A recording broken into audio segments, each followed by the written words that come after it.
Tahu nggak sih, di balik semua hiruk-pikuk ekonomi global, sebenarnya ada sebuah kekuatan tersembunyi yang bekerja. Ini bukan kekaisaran dengan tentara dan kapal perang, tapi sebuah kekaisaran yang nggak kelihatan, yang mengendalikan jalur-jalur informasi dan keuangan di seluruh dunia. Nah, cerita kita ini dimulai dari kutipan yang patriotik banget.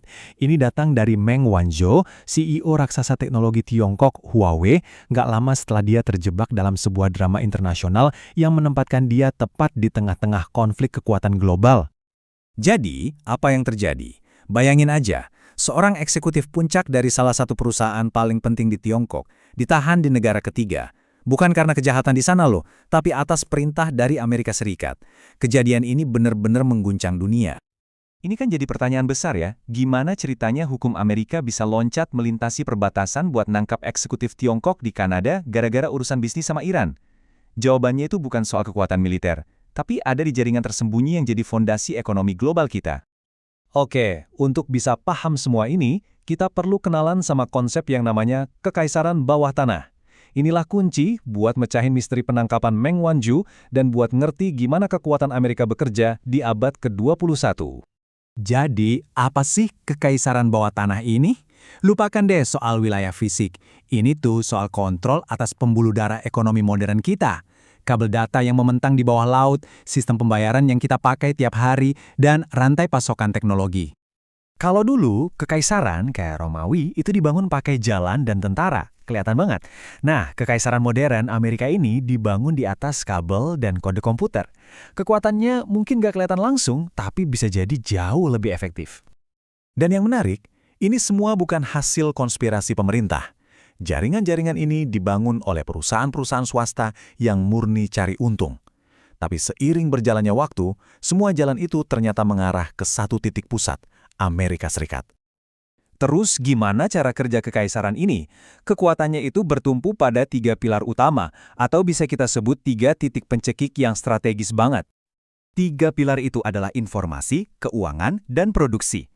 Dengan mengendalikan titik-titik krusial ini, Amerika Serikat punya pengaruh yang luar biasa besar. Yuk kita bedah satu persatu. Pertama, informasi.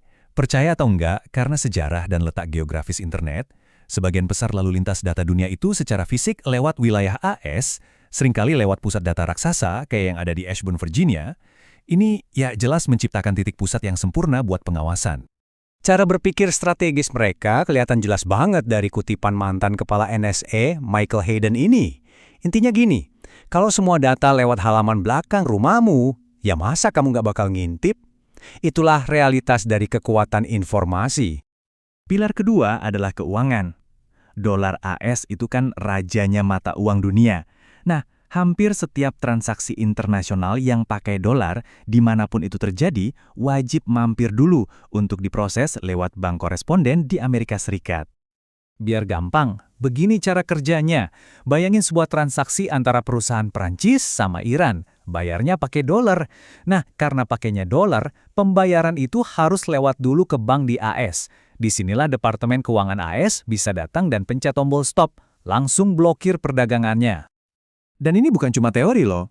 Kekuatan ini benar-benar dipakai secara masif untuk mengisolasi Iran dari dunia finansial yang jadi salah satu faktor kunci yang memaksa mereka duduk di meja perundingan soal nuklir. Ini kekuatan geopolitik yang sangat nyata. Oke, pilar ketiga itu produksi, khususnya di dunia teknologi tinggi. Perusahaan-perusahaan Amerika itu mendominasi desain chip dan perangkat lunak krusial yang dipakai buat bikin chip itu. Jadi walaupun sebuah chip dibikin di Asia, kemungkinan besar otaknya itu dari kekayaan intelektual Amerika. Coba deh lihat angka ini. Gila kan? Lebih dari 90% chip paling canggih di dunia itu dibuat oleh satu perusahaan saja, TSMC di Taiwan. Ketergantungan global yang luar biasa. Nah, inilah senjata yang dipakai buat ngelawan Huawei. Amerika tinggal bilang ke TSMC, "Hey, kalian nggak boleh pakai teknologi desain dari kami buat bikin chip untuk Huawei." Dan seketika pasokan komponen vital mereka langsung putus. Inilah yang namanya perang tanpa asap mesiu. Jadi, apa yang terjadi waktu titik-titik pencekik ini, yang tadinya nggak kelihatan, mulai dipakai secara terbuka dan agresif? Dunia pun jadi sadar, dan mereka mulai melawan balik. Penggunaan kekuatan ini secara terang-terangan, terutama ke Huawei, itu kayak alarm yang bunyi kenceng banget buat seluruh dunia. Tiba-tiba banyak negara sadar, wah gawat juga ya, kita ini rentan banget sama jalur-jalur ekonomi yang ternyata dikendalikan Amerika. Rentetan kejadian ini, mulai dari bocornya data oleh Snowden sampai perang di Ukraina, seolah-olah terus-menerus menyoroti resiko dari ketergantungan yang berlebihan. Setiap guncangan ini makin mempercepat upaya global untuk cari jalan keluar. Hasilnya, ya negara-negara besar seperti Tiongkok dan Uni Eropa sekarang lagi balapan untuk membangun jaringan mereka sendiri.